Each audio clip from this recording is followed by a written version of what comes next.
বিসমিল্লাহির রহমানির রহিম। আসলে সারাদিন ঘরের ভিতরে আটকা থাকে, হঠাৎ উঠে দেখলাম, উঠে আমাদের জনগণের আশপাশে ভাই বিরাদার পড়শিদের কি অবস্থা।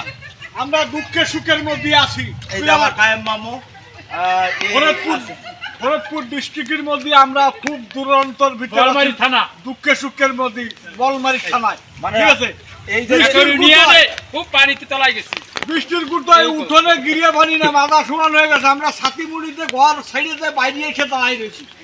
ঠিক আছে, আসলে আল্লাহর মায়ের দুনিয়ার বাইর। এই আমরা সকালবেলা এই জায়গা দেখেন যে এই জায়গায় আমাদের ঘর ছেড়ে বাইরে এসে ছাতি মুড়িতে দাঁড়াই রয়েছি। তার মানে নিরাপত্তা নাই, কোন সময় ঘর চাপা খাই। ঠিক আছে, সে আতঙ্কের ভয়কে আমরা বাইরে এই গিরিয়ে পানিতে দাঁড়াই। আমার এই দিকে 10 মণ মাছ ছাড়া ছিল, পাঙ্গাস, মাগুর এবং ফুনা। ঠিক আছে, সেই 10 মণ মাছ হয়েছিল 3.5 কেজি, 4 কেজি, 5 কেজি করে একটা। সেই মাছগুলো বাইর হইয়া দাদুরে বিলি চলে গেছে। এই রাস্তার উপর, এই রাস্তা বাইশা রাস্তার উপর রাস্তা ওভারটেক করে চলে গেছে আমার মাছ। এখন এটা তো পাবলিক দেওয়া সম্ভব না। কত টাকার ক্ষয়ক্ষতি হয়েছে আপনার? আমার 5 লাখ টাকার, 5 লক্ষ টাকার মাছ আর ভাইসে গেছে। এই যে দেখতে পাচ্ছেন যে ভাইসে এই রাস্তার উপর দিয়ে চলে গেছে। আসলে ওই যে আমি যে কথাটা বলতে চাইছিলাম যে আল্লাহর মায়ের দুনিয়ার মায়ের।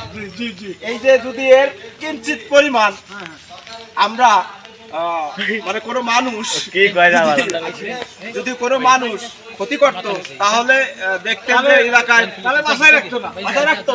আমি রাখতাম না। আমার তো এখন দলে বাড়ি নাই। 5 লাখ টাকার মাছ বাইরে গেছে।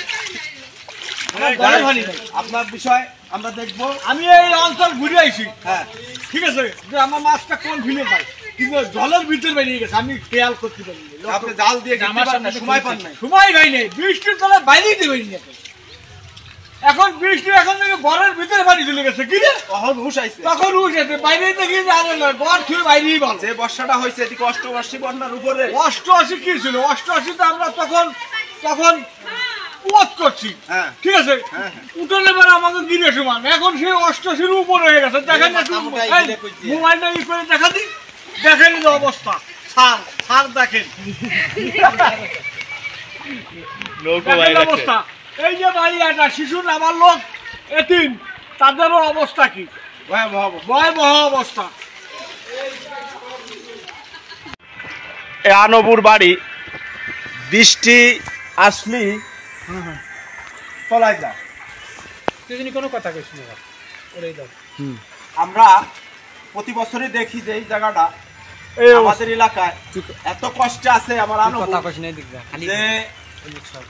এদিক সামনে একটু ধর, যে বৃষ্টি একটু নামলেই আপনার ওনার ঘর পুরো তলায় যায়। এই বছরটা অনেক ভালোই ছিল। এই আশ্বিন মাসের বৃষ্টিতে আমার আনবুর দেখতেছি তো। এখন দুপুরে কি খাওয়া দাওয়া হয়েছে? না,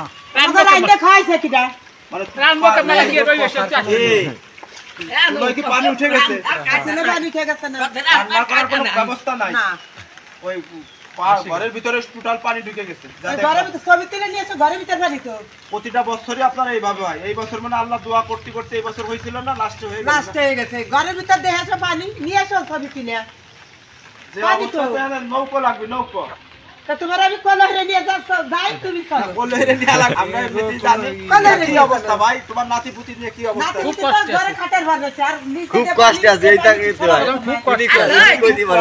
কষ্টের হইছে মানে পানির যন্ত্রণায় খুব কষ্ট আছে। কষ্ট আছে না, আমি ছুহি আছি, আমার 10 জনের ছুহি রাখছে। আরে তো 10 জনের এই পানি দিত, হয়তো এত সময় তোমার ঠেলায়, এই লাভের ঠেলায় তো থাকতে পারতাম না। নিয়ে যাওয়া লাগতো, তাই না? এখন তোমার তুমি খুশি? প্রতি বছরই তো আমি পানিতে ডুবে যাই। আমার আপনারা কর্মকর্তারা যারা আছেন তারা আমার একটু সাহায্য করেন। আমি তো একবারই গরিব, আমার তো নাই কেউ। তুমি এতিম না? নাই, কেউ নাই। আমি এনে বাড়ি ঘর একটা মাইয়া নিয়ে খাই কোনোরকমে। এই ঘর ছেড়ে ভিজে ভিজে দাঁড়াই রয়েছি।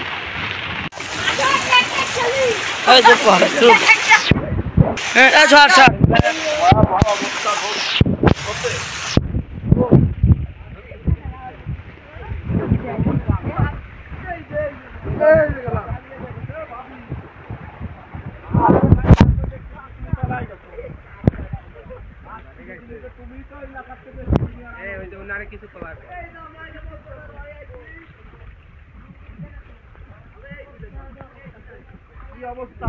মাছের ঘর ঠিক আছে?